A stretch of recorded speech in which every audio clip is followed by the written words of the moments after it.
selamat datang di podcast Mahasiswa Ekonomi bersama aku, Chantia, Dan aku Angel. dari Prodi Ekonomi Angkatan 2023. Kali ini kita akan bahas topik yang pastinya relate banget bagi semua mahasiswa, yaitu menyeimbangkan dunia kampus, organisasi, serta pekerjaan tentang bagaimana sih pentingnya manajemen waktu mahasiswa masa kini. Hari ini kita kedatangan narasumber yang pastinya super duper keren, yaitu ada Kak Maura dari Prodi Ekonomi Angkatan 2022. Kak Maura ini aktif di berbagai kegiatan kampus, organisasi, dan juga dunia kerja.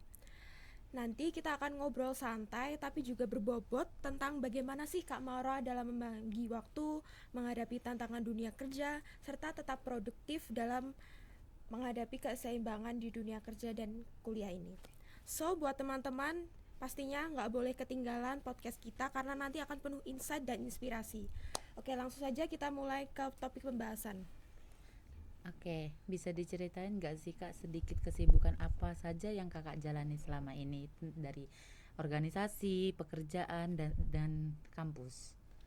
Oke, kalau saat ini aku lagi sibuknya di perkuliahan. Terus aku juga kerja part time di salah satu resto di Yogyakarta. Dan kalau untuk organisasi mungkin aku nggak terlalu aktif untuk saat ini karena eh, sangat padat kesibukanku begitu. Oke. Kalau boleh tahu sih, apa yang menurut kakak dari diri kakak itu membuat tertarik untuk mengikuti berbagai aktivitas di kampus, organisasi, dan juga dunia kerja itu? Kenapa aku tertarik? Karena pertama aku suka banget explore berbagai hal, dan juga aku suka belajar hal-hal baru. Aku orangnya gampang bosenan, jadi kalau aku ngerasa bosen tuh kayak bener-bener mau mati gitu aja. Wow. Nggak mageran ya? Iya. Oke, selanjutnya tuh apa tantangan terbesar yang Kakak rasakan dalam membagi waktu antara kuliah, organisasi, dan pekerjaan itu? Tantangan terbesar, kalau aku sih dalam manage waktu sama juga energi kan, kegiatanku tuh nggak cuman 1-2 aja, dan itu lebih. Jadi kita gimana sih caranya buat pinter-pinter ngebagi waktunya, ngebagi energinya juga biar kita nggak drop saat ya di terakhir gitu. Tadi kan aku dengar Kakak tuh kerja ya. Kalau misalnya kan Kakak sambil kuliah juga ya. Mm-mm. Itu gimana sih kerjanya, berapa jam dalam pekerjaan itu? Kalau kerjanya sih untungnya fleksibel ya di tempatku, meskipun aku di resto setidaknya minimal 5 jam per hari. Tapi kebanyakan aku 8 jam begitu. Itu di waktu libur atau pas jam kuliah gitu Kak? Nah, kalau semisal kan aku kuliah Rabu, Kamis, Jumat. Nah, kalau di hari Selasa, Rabu, Kamis, Sabtu sama Minggu aku 8 jam. Kalau Jumat aku libur. Lalu untuk Senin sama Kamis aku cuma 5 jam kerja gitu. Kalau untuk gajinya itu sama kayak per bulan gitu atau per datangan gitu? Kalau gajinya aku sejam per jam. Oh, per jam. Jam. Oke. Tadi kan kakak bilangnya tidak mageran ya. Kalau nggak mageran itu berarti produktif. Kalau produktif tuh kakak pernah ngerasain nggak sih suntuk atau kewalahan secara fisik gitu? Kalau suntuk enggak sih menurutku, karena kan ya tadi aku bilang aku bosenan, jadi aku nggak bakal ngerasain suntuk kalau semisal kegiatanku banyak. Tapi kalau kewalahan aku sering kewalahan karena kadang tabrakan juga sama entah jam kampus, entah aku juga ngajar di PMR begitu. Terus kadang juga tugas-tugas kuliah gitu sih. Kalau tugas kuliah itu kadang telat nggak sih Kak ngumpulinnya, atau gimana cara mengerjakannya itu? Nah, kalau aku sendiri itu nggak pernah telat, karena untungnya aku lingkungan pertemananku itu cukup baik. Jadi aku nanya dulu ke temanku ada tugas nggak di mata kuliah ini, ataupun tadi mata kuliahnya ngapain kalau misal aku nggak masuk. Lalu aku ngecek di LMS kalau misal emang ada tugas, terus aku lihat tenggatnya kapan. gitu. Jadi kalau semisal telat itu enggak, karena ya itu tadi aku ngecek dulu dan udah pasti aku hamin satu tenggat itu aku udah ngerjain. Tapi kalau misalnya emang aku lagi padat, biasanya aku lihat jamnya, tenggat jamnya. Biasanya kan 23.59 tuh. Sedangkan aku free-nya baru jam 10 ke atas gitu. Baru aku bisa ngerjain. Strategi atau kebiasaan apa sih yang paling efektif dalam mengatur waktu sehari-hari sih Kak? Kalau aku sih biasanya bikin kayak to-do list gitu kan, kalender. Jadi seminggu ini biasanya aku misalnya aku bikinnya minggu ini, berarti aku bikinnya buat minggu depan. Jadi seminggu ke depan aku bakal ngapain sih? Kan kalau yang jadwal udah pasti itu jadwal kuliahku Rabu, Kamis, Jumat. Nah, baru aku masukin ke jam ngajarku. Ke jam ngajarku di Senin sama Kamis aku masukin.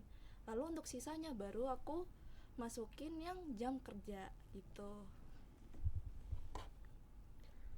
Kalau boleh tahu, kakak ini tipe yang membuat jadwal perinci yang tadi. Itu ada nggak sih kakak pernah di suatu kegiatan spontan gitu ngelakuin jadwal tersebut? Atau sesuai to-do list? Kalau spontan jarang sih. Kalau aku sesuai to-do list, jadi kalau spontan tuh biasanya kayak tiba-tiba ada kerja kelompok, itu kan spontan tuh. Nah, aku biasanya ngomong ke temanku, aku nggak bisa kalau di hari ini, aku bisanya di hari ini. Jadi gimana? Jadi kita ngambil jalan tengahnya gitu. Lalu bagaimana sih Kak menentukan prioritas di antara tugas kuliah, rapat organisasi, dan pekerjaan itu? Kalau untuk prioritas, aku pasti prioritasin tugas kuliah dulu. Karena kan kita di sini meskipun bukan anak rantau ataupun anak rantau, itu tujuan kita ke Jogja tuh ngapain sih? Kan pasti kuliah. Kalau emang kuliah kita di sini kan. Jadi yang pertama tugas kuliah dulu. Lalu kalau semisal ikut organisasi, baru rapat organisasi. Nah, jadi sebenarnya kalau kerja itu nggak wajib. Jadi kayak kita jangan ikut-ikutan teman-teman kalian, teman-teman kita yang kuliah sambil kerja, karena kesibukan kita, terus energi kita, waktu kita itu kan beda-beda. Jadi kayak gitu. Kalau tadi kan kita bahas to-do list itu bikinnya di kalender HP atau kalender di kamar gitu Kak, buat membagi waktu. Oke, kalau aku bikinnya di kalender HP. Nah, kalau semisal aku kan tipe orang yang lupaan nih, jadi aku bikinnya alarm. Jadi misal hari ini aku ngapain, aku bikin alarm dulu, itu hamin berapa jam gitu. Dan biasanya aku bikin alarm tuh yang emang penting banget gitu. Jadi kalau semisal nggak yang penting banget, misal nih entah kuliah, menurutku kalau jam kuliah kan udah pasti, jadi kayak pasti ingat jam kuliah, jam kerja. Nah, kalau di luar itu baru aku bikin jam yang emang penting banget gitu. Dari kakak sejauh ini, pelajaran paling berharga apa yang kakak dapat? Pelajaran paling berharga yang aku dapat itu waktu nggak bisa diulang kembali, dan waktu itu sangat berharga buat kita, apalagi kita masih muda, dimana meskipun ini udah kayak 30 detik yang lalu, 10 detik yang lalu, 1 detik yang lalu, itu kan udah masa lalu dan kita nggak bisa kembali ke detik-detik itu. Jadi gimana caranya kita buat memaksimalkan dan menggunakan sebaik-baik mungkin waktu yang ada. Dan juga aku belajar gimana biar lebih disiplin buat menghargai waktu yang ada gitu. Terus kalau kegiatan di kampus sama organisasi ini mempengaruhi nggak sih performa akademik kakak gitu? Kalau aku sendiri enggak, karena aku punya komitmen, dan juga sebelum aku ngerjain kuliah sambil kerja itu, aku udah ngobrol ke orang tuaku. Awalnya kan orang tuaku menolak, tidak merestui gitu kan. Terus aku bilang lah ke beliau kalau nilaiku bakal aman gitu. Nilaiku bakal aman kalau semisal nilaiku turun untuk semester ini, aku bersedia buat resign gitu. Jadi untuk mempengaruhi enggaknya, menurutku enggak sih. Tergantung kitanya aja yang mengatur dan berkomitmen begitu. Ya tadi kan respon orang tua kan nggak terima ya. Nah pas kakak menjelaskan nilai kakak tuh bener nggak bakal jelek, respon orang tuanya bagaimana lagi kak? Kalau orang tua sih harusnya yakin-yakin aja nggak sih sama anaknya kan gitu ya. Gitu terus kalau aku tiap semester itu selalu ngasih nilaiku begini. Jadi mereka udah tahu kayak gimana naik turunnya nilaiku, terus gimana kegiatanku juga berpengaruh gimana kayak gitu. Berarti akhirnya terima juga ya terima sambil aja. kerja. Kalau kami boleh nanya ya, ada nggak sih tips bagi kita mahasiswa di bawah kakak untuk yang sedang berjuang dalam menyeimbangkan aktivitas di organisasi dan kuliah ini? Tips buat kalian itu menurutku kenali diri kita sendiri, kenali batasan diri, kenalin semua yang ada di dalam diri kita. Karena kalau kita ikut-ikutan sama orang, kita tuh malah nggak tahu kita tuh siapa, kita apa ya, kayak energi kita itu seberapa kita juga nggak tahu, waktu kita juga nggak tahu. Jadi menurutku lebih ke ngenalin diri dulu gitu, karena di zaman sekarang kesehatan mental, kesehatan fisik itu sangat penting gitu. Oke, yang terakhir kak, kalau kakak bisa memberikan satu pesan untuk mahasiswa masa kini tentang seni memanajemen waktu, apa yang ingin kakak sampaikan?